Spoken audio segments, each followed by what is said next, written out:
অনেক পুরনো কথা। সেই আমল যখন ন্যায় বিচার শুধু বইয়ের পাতায় নয় বরং মানুষের হৃদয়ে বেঁচে থাকত। সেই যুগে আরব ভূখণ্ডে একটি সালতানাত ছিল, যার নাম ছিল নুরানিয়া। নুরানিয়ার শাসন ছিল বাদশাহ হারিস বিন আমিনের হাতে। তিনি এমন এক ব্যক্তি ছিলেন যার শান শওকাত মুকুট দিয়ে নয় বরং তার আমল বা কাজ দিয়ে প্রকাশ পেত। তিনি ছিলেন দীর্ঘদেহী, কিন্তু তার চোখে অহংকার ছিল না, বরং ছিল দায়িত্বের গভীরতা।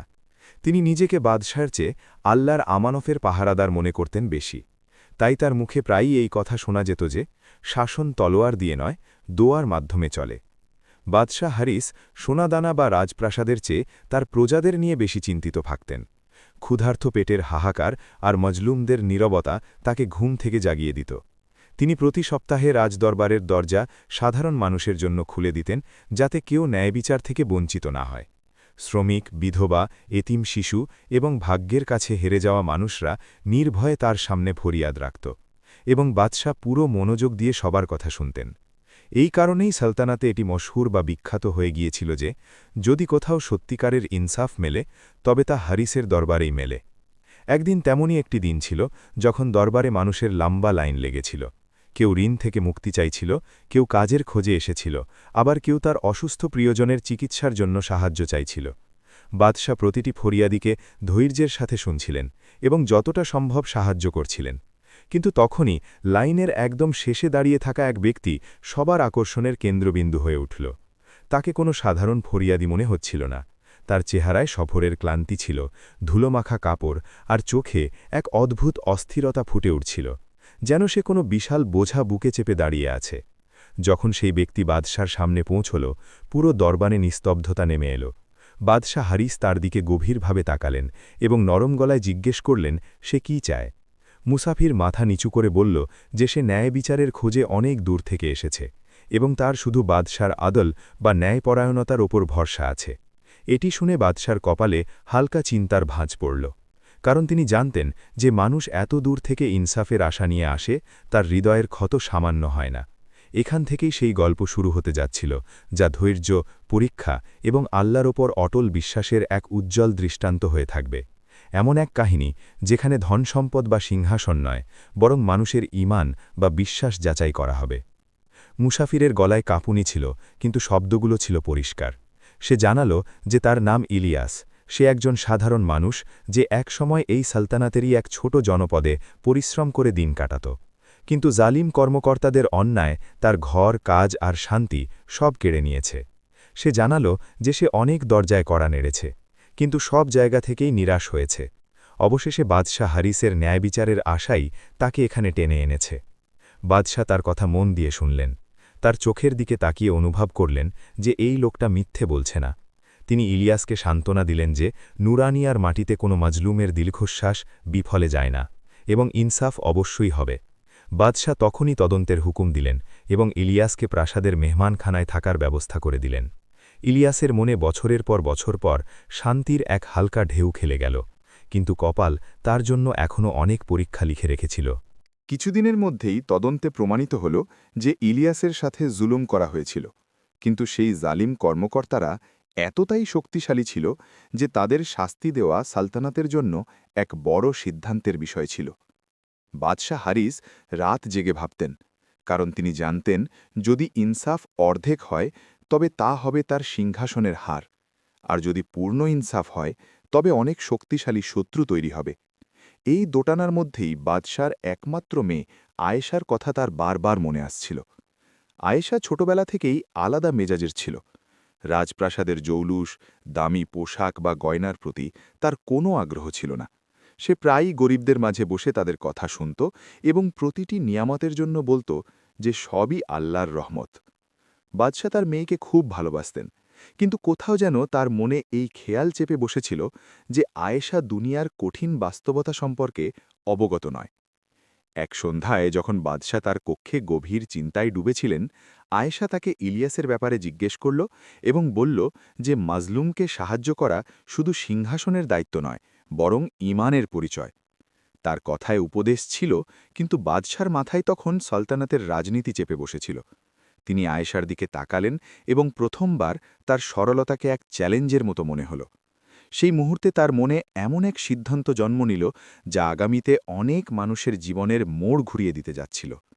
বাদশাহ নিজেকে বললেন, যদি ন্যায় বিচারের মূল্য এত ভারী হয় তবে কেন তা নিজের ঘর থেকেই শুরু করা হবে না? তিনি ইলিয়াসকে পুনরায় ডাকলেন এবং তার অবস্থার দিকে তাকিয়ে এমন এক ফয়সালা শুনিয়ে দিলেন যা শুনে পুরো প্রাসাদ স্তব্ধ হয়ে গেল।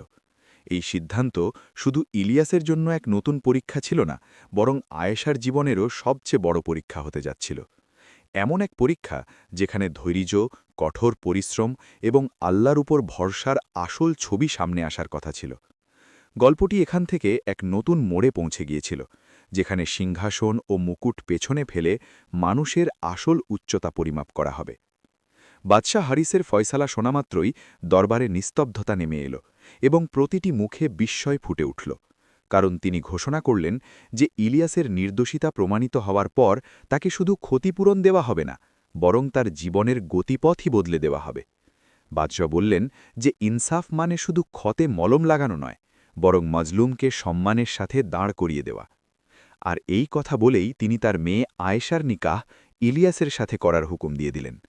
এটি শুনে উজিরদের জ্ঞান হারানোর দশা হল। ইলিয়াসের পায়ের তলা থেকে মাটি সরে গেল, আর আয়েশার হৃৎপিণ্ড এক মুহূর্তের জন্য যেন থেমে গেল। কিন্তু আয়েশার চেহারায় কোনো অভিযোগ ঘটে উঠল না, বরং তার চোখ সিজদার মতো নিচু হয়ে গেল। আয়েশা জানত যে এই সিদ্ধান্ত কোনো মানুষের জেদ নয়, বরং আল্লাহর কোনো গভীর হিকমতের সাথে জড়িত। সে মনে মনে নিজেকে বোঝাল যে রব যা বেছে নিয়েছেন তাই ভালো হবে, পথ যতই কঠিন হোক না কেন। খুব সাধারণভাবে নিকাহ সম্পন্ন হল, কোনো ঢোল, তবলা বা শাহী জৌলুস ছাড়াই। আর সেদিনই আয়েশা প্রাসাদের জৌলুসকে বিদায় জানাল। সে রেশমি পোশাক ছেড়ে সাধারণ কাপড়ে ইলিয়াসের সাথে সেই ছোট্ট ঘরের দিকে রওনা হল, যেখানে না ছিল সম্পদ, না ছিল আরাম, ছিল শুধু দারিদ্র্য আর এক অজানা জীবনের ভয়। নতুন ঘরটি ছিল মাটির দেয়াল আর ভাঙা দরজার। রাতে ঠাঙ্গা বাতাস দেওয়ালের ফাটল দিয়ে ভেতরে ঢুকে আসত। আয়েশা প্রথমবার অনুভব করল যে প্রাসাদের মোটা দেওয়ালগুলো তাকে কত সুবিধা দিত, কিন্তু সে তার মুখে কোনো অভিযোগ আসতে দিল না। ইলিয়াস নিজেকে খুব ছোট মনে করছিল, তার মনে হচ্ছিল সে এক রাজকুমারীর জীবন ধ্বংস করে দিচ্ছে। কিন্তু আয়েশা তাকে এই বলে সান্ত্বনা দিত যে সম্মান মানুষের কাছে থাকে না, বরং তার কাজের মধ্যে থাকে, আর আল্লাহর যদি সাথে থাকেন তবে কোনো অভাবই বড় নয়। দিন কাটতে লাগল এবং সমস্যাগুলো সামনে আসতে শুরু করল। ইলিয়াসের শরীর খারাপ হতে লাগল এবং সে কাজ করার অযোগ্য হয়ে পড়ল। ঘরে যা একটু সঞ্চয় ছিল তা চিকিৎসা আর খাবারেই শেষ হয়ে গেল। আয়েশা পরিস্থিতি দেখল, কিন্তু সাহস হারাল না। সে নিজের হাতে সেলাই ও সূচিকর্ম শুরু করল এবং যা সামান্য আয় হতো তা দিয়েই খুব যত্নের সাথে সংসার চালাতে লাগল। রাতে ক্লান্ত শরীর নিয়েও সে সিজদায় পড়ে এই দোয়া করত যে, হে রব, ধৈর্য সহজ করে দাও এবং এই পরীক্ষাকে আমার জন্য রহমত বানিয়ে দাও। ইলিয়াস প্রায়ই তাকে দেখত এবং তার চোখে লজ্জা ও ভালোবাসা দুটোরই ছাপ থাকত। সে ভাবত যে মেয়েটা রাজপ্রাসাদ ছাড়ল, সে আজ তার জন্য কষ্ট করছে, অথচ মুখে শান্তির ছাপ আছে। এই অনুভূতি তার মনে আশার এক নতুন আলো জ্বালিয়ে দিত। আয়েশার ধৈর্য ও পরিশ্রমের মধ্যে এমন এক শক্তি ছিল যা দারিদ্র্যকেও হার মানাতে বাধ্য করছিল। কিন্তু কাহিনী এখনও পূর্ণ হয়নি, কারণ পরীক্ষার রাতগুলো ছিল দীর্ঘ এবং ধৈর্যের সফর এখনও বাকি ছিল। সময় তার আপন গতিতে চলতে লাগল এবং আয়েশার জীবনে দিনগুলো ছোট আর রাতগুলো যেন ভারী হতে লাগল। ইলিয়াসের অসুস্থতা দীর্ঘায়িত হল এবং অনেকবার এমন হল যে ঘরে উনুন জ্বালানোর মতো কিছুই থাকত না। এমন মুহূর্তে আয়েশা নিজের মনকে শক্ত করে নিজেকে বলত যে রব যে পথে এনেছেন সেই পথেই গন্তব্য পর্যন্ত নিয়ে যাবে। সে খুব ভোরে উঠে মানুষের ঘরে সেলাই পৌঁছে দিত, বাজার থেকে কম দামি সুতো আর কাপড় আনত এবং গভীর রাত পর্যন্ত প্রদীপের ম্লান আলোয় কাজ করত। তার হাতে কড়া পড়ে গিয়েছিল, কিন্তু মুখে কোনো অভিযোগ ছিল না, বরং প্রতিটি সেলাইয়ের সাথে এক নীরব দোয়া মিশে থাকত। ইলিয়াস এসব দেখত আর তার মন ভেঙে যেত। সে অনেকবার আয়েশাকে বলত যেন সে তাকে ছেড়ে তার বাবার রাজপ্রাসাদে ফিরে যায়, কারণ সে এই ত্যাগের যোগ্য নয়। কিন্তু আয়েশা প্রতিবার এক নরম হাসি দিয়ে এটাই জবাব দিত যে সম্পর্ক পরিস্থিতি দিয়ে নয়, নিয়ত দিয়ে পালন করা হয়, আর আল্লাহ যদি আমাদের একসাথে বেছে নিয়ে থাকেন তবে এটি বোঝা নয়, বরং আমানত। তার কথাগুলো ইলিয়াসের হৃদয়ে গেঁথে যেত এবং সে তার অসুস্থতার বিরুদ্ধে লড়ার সাহস ফিরে পেত। একদিন ইলিয়াসের অবস্থা হঠাৎ খুব খারাপ হয়ে গেল। তার শ্বাস নিতে কষ্ট হচ্ছিল এবং আয়েশা ভয় পেয়ে গেল। ঘরে না ছিল ওষুধ, না ছিল সাহায্য করার মতো কেউ। সেই রাতে সে পুরো দুনিয়ার ওপর আশা ছেড়ে দিয়ে শুধু রবের সামনে হাত বাড়িয়ে দিল। তার চোখ দিয়ে জল পড়ছিল এবং সে বারবার এটাই বলছিল, হে আল্লাহ, তুমি যা লিখেছ তাই আমার মঞ্জুর, শুধু আমার ধৈর্যকে ভেঙে যেতে দিও না। সেই নিস্তব্ধ রাতে যখন কোনো মানুষ শোনার মতো ছিল না, তার দোয়া আসমান পর্যন্ত পৌঁছল। পরদিন সকালে ইলিয়াসের অবস্থায় কিছুটা উন্নতি দেখা গেল। এটি কোনো অলৌকিক ঘটনা নয়, কিন্তু আয়েশার জন্য এটি ছিল আশার প্রথম দরজা। কিছুদিনের মধ্যেই ইলিয়াস ধীরে ধীরে উঠে বসতে শুরু করল এবং তারপর ছোটখাটো কাজ করার যোগ্য হল। সেই সময় বাজারে আয়েশার সূচিকর্মের খুব প্রশংসা হতে লাগল। মানুষ তার নিপুণতা ও পরিশ্রমের উদাহরণ দিতে শুরু করল এবং কাজ বাড়তে লাগল। যে হাতগুলো গতকাল পর্যন্ত খালি ছিল, সেখানে এখন রোজগারের হালকা উষ্ণতা অনুভূত হতে লাগল। ইলিয়াস যখন নিজেকে কিছুটা শক্তিশালী মনে করল, সেও পরিশ্রম শুরু করল। দুজনে মিলে তাদের জীবনকে আবার দাঁড় করানোর সংকল্প নিল। ঘরটি এখনও ছোট ও সাধারণ ছিল, কিন্তু সেখানে এখন আর হতাশা নয়, বরং প্রশান্তি বিরাজ করছিল। এই প্রশান্তি কোনো সম্পদ থেকে নয়, বরং এই বিশ্বাস থেকে জন্মেছিল যে ধৈর্য কখনো বিফলে যায় না। এরই মধ্যে দূরের সেই প্রাসাদে বাদশাহ হারিসের শরীর খারাপ হতে শুরু করল। তিনি দুর্বলতা ও বার্ধক্যজনিত রোগে ঘিরে ফেললেন। রাজকর্মচারী আর ডাক্তারদের ভিড় লেগে থাকল, কিন্তু তার অবস্থা ঠিক হচ্ছিল না। যখনই খবর আয়েশার কাছে পৌঁছাল, তার বুক কেঁপে উঠল। সে সেই মানুষটির কথা ভাবল যিনি তাকে দুনিয়ার সবচেয়ে বড় পরীক্ষায় ফেলেছিলেন, কিন্তু সাথে এও মনে করল যে তার লালন পালনও তিনিই করেছিলেন। আয়েশা অনেকক্ষণ চুপচাপ বসে থাকল। তারপর সে ইলিয়াসের দিকে তাকিয়ে বলল, কঠিন সময় সম্পর্ক ভাঙা হয় না, বরং পালন করা হয়। তার মনে কোনো অভিযোগ ছিল না, ছিল শুধু কর্তব্যের অনুভূতি। সেই মুহূর্তেই সে ঠিক করে নিল যে সে সেই দরবারের দিকে ফিরবে যেখান থেকে তার জীবনের এই সফর শুরু হয়েছিল। কিন্তু এবার সে রাজকুমারী হয়ে নয়, বরং ধৈর্যের এক জ্যান্ত উদাহরণ হয়ে যাবে। আয়েশা সফরের প্রস্তুতি নিল এবং ইলিয়াস তার সাথে যাওয়ার জেদ করল। কিন্তু তার শরীর এখনও পুরোপুরি ঠিক না থাকায় আয়েশা তাকে ঘরে থাকার কথা বলে একা বেরিয়ে পড়ল। পথ ছিল দীর্ঘ এবং কদম ছিল ভারী, কিন্তু আয়েশার মনে কোনো ভয় ছিল না। প্রতিটি কদমের সাথে তার মনে হচ্ছিল যে সে শুধু তার বাবার কাছে নয়, বরং এক অপূর্ণ হিসাব মেলাতে যাচ্ছে। যখন সে প্রাসাদের দরজায় পৌঁছাল, পাহারাদাররা তাকে চিনতে পারল না, কারণ সে এখন রেশমি পোশাকে মোড়া রাজকুমারী ছিল না, বরং সাধারণ পোশাকে ঢাকা এক সাধারণ মহিলা মনে হচ্ছিল। কিন্তু তার চোখের জ্যোতি আর মুখের প্রশান্ত মাখা ক্লান্তি দেখে কেউ তাকে বাধা দিতে পারল না। প্রাসাদের ভেতর সব জায়গায় নিস্তব্ধতা ছেয়েছিল। সেই একই গলি, সেই উঁচু দেয়াল, কিন্তু প্রাণচাঞ্চল্য নেই। আয়েশা সোজাসুজি সেই কক্ষে পৌঁছাল যেখানে বাদশাহ হারিস অসুস্থ হয়ে পড়েছিলেন। তার মুখ ফ্যাকাশে হয়ে গিয়েছিল, চোখের উজ্জ্বলতা নিভে গিয়েছিল। যে মানুষটির ভয়ে একসময় পুরো সালতানাত কাঁপত, তিনি আজ বিছানায় অসহায় হয়ে পড়েছিলেন। আয়েশা তাকে দেখেই কান্নায় ভেঙে পড়ল, কিন্তু সে নিজেকে সামলে নিয়ে তার পাশে বসে তার হাত নিজের হাতে তুলে নিল। বাদশাহ চোখ খুললেন। কিছুক্ষণের জন্য তিনি বিশ্বাসই করতে পারলেন না যে সামনে দাঁড়িয়ে থাকা মহিলাটি তার মেয়ে। তার ঠোঁট কাঁপল এবং তিনি ধরা গলায় তার নাম নিলেন।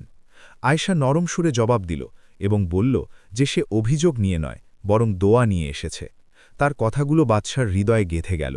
তিনি ভাঙা গলায় বললেন যে তিনি তাকে খুব কঠিন পরীক্ষায় ফেলে দিয়েছিলেন এবং হয়তো তিনি তার যোগ্য ছিলেন না।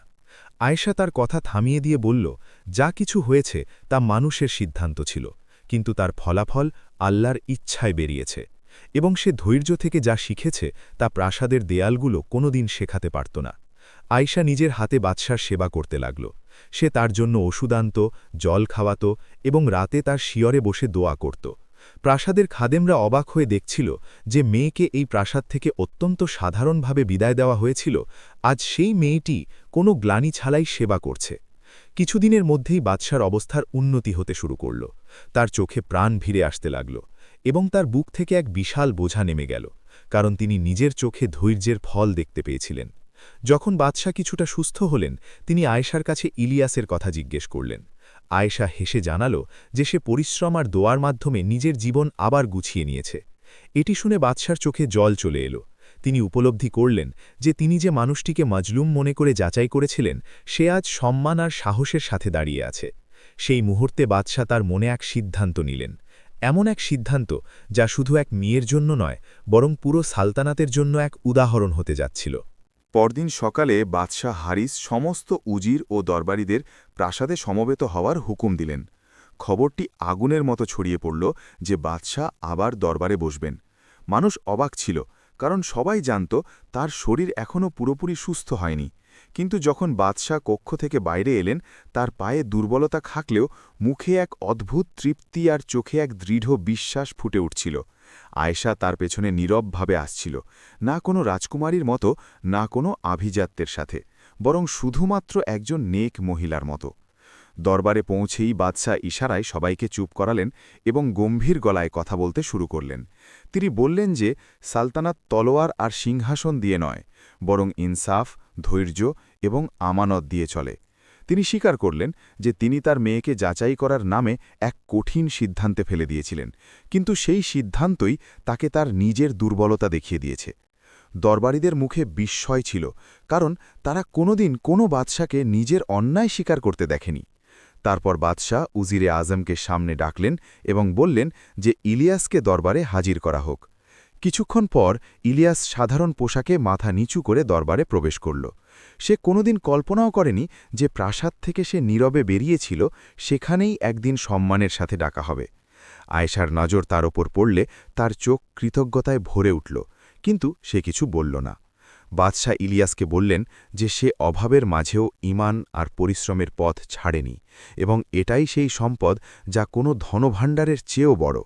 বাদশাহ সবার সামনে ঘোষণা করলেন যে ইলিয়াসকে সালতানাতের এক গুরুত্বপূর্ণ পদের দায়িত্ব দেওয়া হবে, যাতে সে তার পরিশ্রম ও বুদ্ধিমত্তা দিয়ে মানুষের উপকারে আসতে পারে। দরবারে শোরগোল পড়ে গেল, কিন্তু কেউ এই সিদ্ধান্তের উপর আঙুল তোলার সাহস পেল না, কারণ বাদশার গলায় এখন অহংকার নয়, বরং ইনসাফ কথা বলছিল। আয়েশা মাথা নিচু করে নিল, যেন সে আল্লাহর শুকরিয়া আদায় করছে যে ধৈর্য অবশেষে তার রং দেখিয়েছে। বাদশাহ আয়েশা এবং ইলিয়াসকে নিজের কাছে ডাকলেন এবং বললেন যে তিনি এখন শুধু শাসন নয়, বরং তার সিদ্ধান্তের জবাবদিহিতাও করতে চান।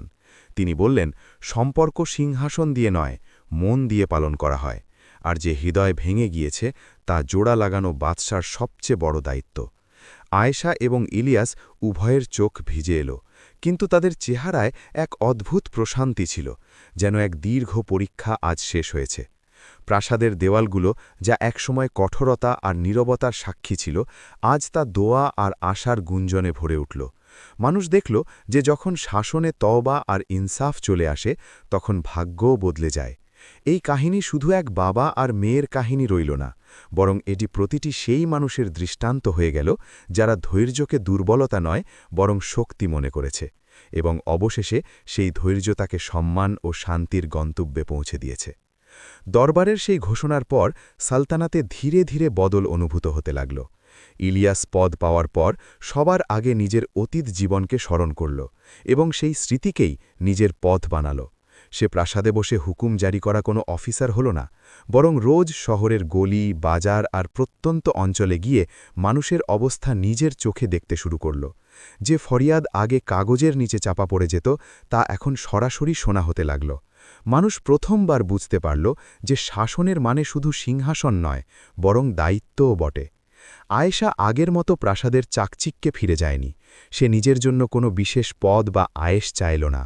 সে তার বেশিরভাগ সময় মহিলা, এতিম শিশু আর অসহায় মানুষের মাঝে কাটাতে লাগল।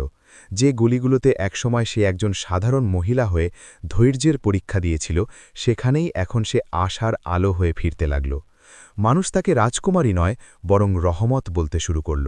তার উপস্থিতিতে মানুষের এই বিশ্বাস জন্ম নিতে লাগল যে নেকি যদি নীরবেও করা হয়, তবে তার প্রভাব সুদূর প্রসারী হয়।